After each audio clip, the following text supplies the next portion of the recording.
isaha ni nkuru twashoboraga kumva yuko atakiri mu mubiri cyangwa se yitabye Imana bitewe n'uburyo uburwayi afite ari uburwayi bukomeye cyane ndetse bushobora no kumugeza habi cyane. Ni umugore wo bita Theo Bosebabireba, uno muhanzi wamenyekanye mu gihugu cy'u Rwanda mu ndirimbo zo kuramya no guhimbaza Imana. Gusa ariko umugore we nyuma y'iminsi mike tumenye yuko afite uburwayi bumukomere bwo kuba yarangiritse impyiko zose. Ubu kugeza muri aka kanya ni inkuru y'ibyishimo ndetse ni ibintu binejeje mu muryango w'uyu muhanzi bita Theo Bosebabireba, kuko kugeza muri aka kanya uno mugore wari ufite ikibazo cy'impyiko zose zangiritse yamaze kubona umuntu wamuhaye impyiko ndetse ashobora gukoresha mu buzima bwasigaje, ndetse bishobora no kumufasha gucuma iminsi iri imbere. Gusa ariko mbere yuko twinjira muri iyi nkuru cyo ngusaba kada subscribe ubundi usige comment na like, tujye tubana buri munsi mu biganiro bitandukanye usanga hano kuri Philox TV. Shongi uri kumva kuri mikoro ni Philox Aime. Gusa ariko ibyi nkuru ndagira ngo tuyive muzini muzingo umenye uti ese buno burwayi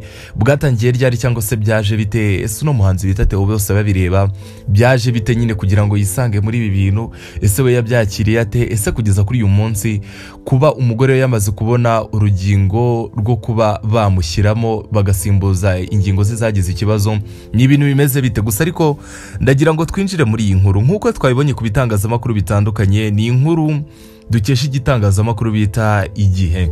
Nibwo wo bita Theo Bosebabireba yavuze ko umugore umaze igihe kinini arembye bikomeye cyane. Ni ibintu twabonye cyane ndetse turabigarukaho mu nkuru zitandukanye twakoze. Twabonye yuko Theo Bosebabireba yavuze ko umugore we yari amaze igihe kinini arembye cyane, ubuzima bwe buri ahantu habi ndetse buri mu kangaratete niko twabivuga, bitewe n'uburyo yari arimo arababazwa n'umubiri n'indwara yari amaranye iminsi ikomeye y'indwara y'impyiko zo kuba yari yarangiritse impyiko zose. Rero Theo yabigarutse avuga yuko umugore we yamaze kubona umuha impyiko, nubwo bagitegereje gahunda y'ibitaro byitiriwe Umwami Faisal kugira ngo babashe kuyimuha.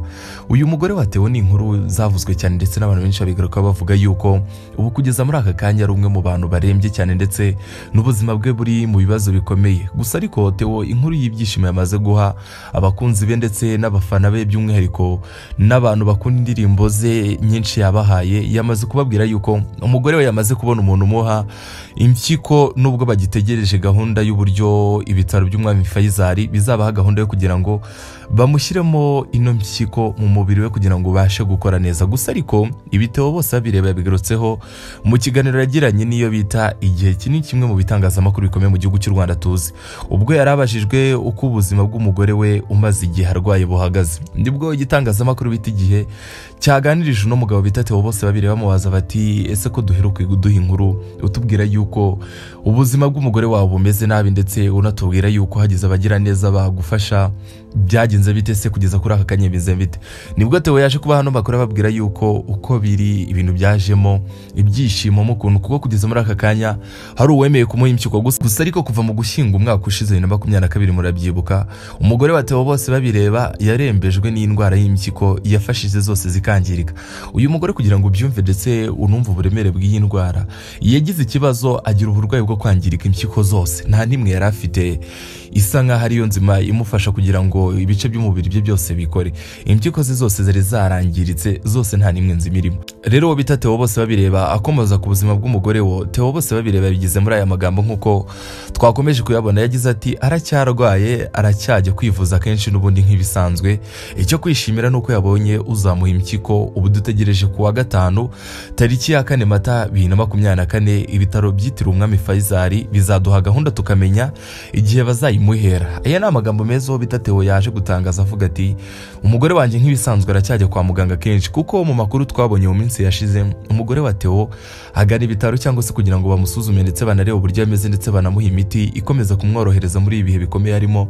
Twamenye amakuru yuko byibuze ajya kwa muganga inshuro 2 mu cyumweru. Gusa ariko umugore wa Theo Bosebabireba mu gihe atarahabwa impyiko nyine nk'uko ndimo ndabikubwira, yivuza byibuze 3 mu cyumweru. Buriya nari mvuze gake kabiri, gusa ariko ni 3 mu cyumweru, aho inshuro imwe agiye gukoresha icyo bita diarze bimusaba kwishyura 100,000 by'amanyarwanda. Murabyibuka neza uwo bita Theo impamvu yabigarutse avuga ati bantu banjye mwankunze ndetse n'abakunzi b'umuziki wanjye mumfashe, dore ntago byoroshye. Icyo gihe abitangaza avugaga yuko byibuze mu kwezi atanga amafaranga asaga miliyoni.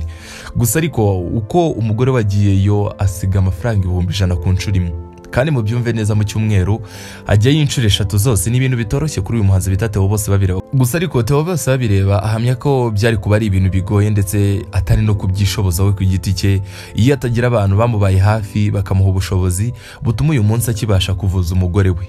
Ibi byose nkuko mu byumva Theo Bosebabireba murabyibuka neza umugore wagifatwa n'indwara bakimara kumenya yuko umugore bari kubabazwa n'indwara yatangiye kwifashisha ibitangazamakuru bitandukanye asaba abakunzi b'umuziki avuga ati mumfashe ndi mu bihe bikomeye ndetse bitanoroshye. Gusa ariko abantu bagiye bamufasha ndetse bagenda bamuha ubushobozi bwabo uko bifite buri wese akagenda amufasha bitewe n'uburyo ahagaze.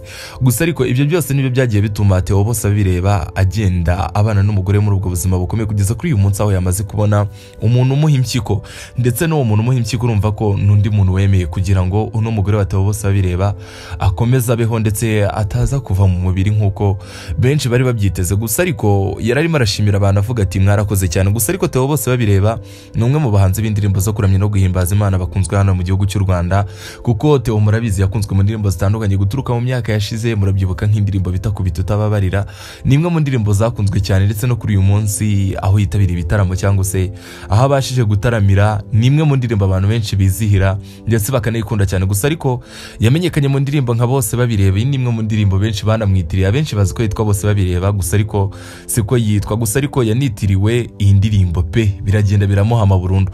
Gusa ariko nk'iyo ndirimbo bita Kubita Utababarira nayo ni imwe mu ndirimbo nagarutseho mbikubwira. Gusa ariko icyiza nuko uyu mugore w'uyu mugabo bita Theo Bosebabireba yamaze kubona umuntu umuha impyiko. Gusa ariko n'izindi nyinshi yagiye zimenyekana. Uyu Theo Bosebabireba ni umwe mu bantu bafite abantu benshi bakomeye. Gusa ariko Theo Bosebabireba ni inkuru y'uko umugore we yararwaye sinzi niba mubyibuka neza ni bimwe mu bintu byari bikomeye bitangazamakuru bitandukanye byari byatangiye kuvuga yuko inkunga ya mbere ikenewe yari y'amasengesho kugira ngo uyu mubyeyi akire kandi vuba yongere kwita ku muryango we no gukorera Imana. Ariko n'ibitangazamakuru bitandukanye Theo yifashishije byakomeje bivuga yuko usibye inkunga y'amasengesho hari hakenewe n'inkunga y'amafaranga kugira ngo abashe kuvuzwa. Gusa ariko uyu mubyeyi ndetse akaba n'umugore wo bita Theo Bosebabireba amazina ye bwite ni Mushimiyimana Marie Chantal bakunze kwita Amerike. Ni umugore wa Uwiringiyimana Theogene twamenye ku mazina ya Theo Bosebabireba umaze imyaka irenga 20 akorera Imana binyuze mu kuririmba indirimbo zitandukanye. Gusa ariko Mamerike na Paperike bafitanye abana 7 bakaba batuye ku Gisozi mu mujyi wa Kigali basengera kuri ADPR Kicukiro Shell murahazi neza cyane. Murabyibuka neza mbere yuko Theo Bosebabireba bajya kubitangaza hari yashize amezi 4 umugore warembeye mu bitaro bya Rwamagana.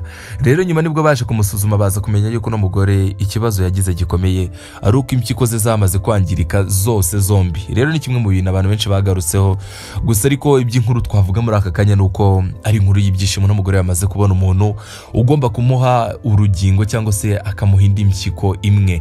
Gusa ariko ntago navuga inkuru nyinshi ngo mbere kugaruka ku nkuru y'uwo bita Theo Bosebabireba ndetse n'umugore we.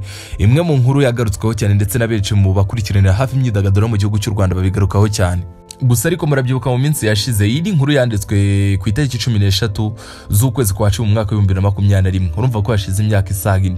Murabyibuka mu minsi y'icyo gihe nibwo Uwiringiyimana Theogene wamamaye nka Theo Bosebabireba nibwo yatangaje ko ibyo yagiye avugwaho by'ubusinzi uburaya ndetse n'ibindi ndetse no kuba yaranabyaranye n'abakobwa 4 ibyo byose ni ibintu yemera agavuga ati nabivuzweho cyane ndetse hari na bimwe nagiye nkora. Gusa ariko uyu muhanzi w'indirimbo zo kuramya no guhimbaza Imana yasabye imbabazi ari kumwe n'umugore we mu buryo yavuze ati naramuhemukiye mu buryo bukomeye ariko iki ni igihe cyo kumusaba imbabazi. Gusa ariko muri iyo minsi uyu muhanzi yongeye kugaragara mu itangazamakuru ari kumwe n'umugore we Chantal amusaba imbabazi. Murabyibuka Theo Bosebabireba wakunzwe n'abatari bake ubwo yari ari mu kiganiro ku Isimbi TV mu mwaka wa 2021 yatangaje ko mbere yari yibaniye neza n'umugore we Chantal ariko ngo atangiye kubona amafaranga yatangiye kubana n'abajyanama bashya ariko nanone babi bamushuka ngo amureke ndetse anahindura idini ave muri ADPR ngo yaranazumviye ariko ntibyanamuhira. Theo Bosebabireba yemeje ko ibyo bintu yabyumviye ndetse abo bajyanama bamugiye mu matwi arabumvira. Gusa ariko muri icyo kiganiro murabyibuka neza yavuze ati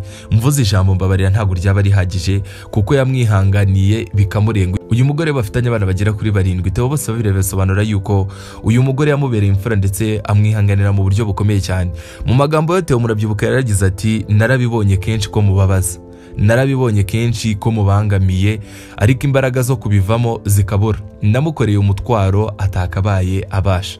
Gusa ariko mubyibuke yuko kimwe mu bintu bikomeye Theo Bosebabireba yaje gukora ndetse cyaje kugaragaza yuko ibintu ari ibintu bikomeye cyane nuko Theo yigeze kuzana umugore barabana.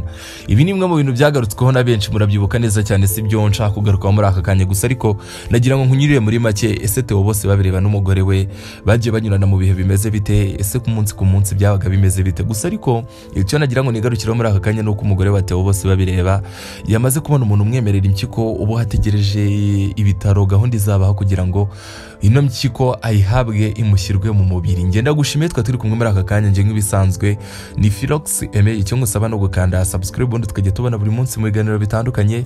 Inkuru zo nta handi uzisanga ni hano, ni kuri Philox TV Show. Ndagushimiye cyane.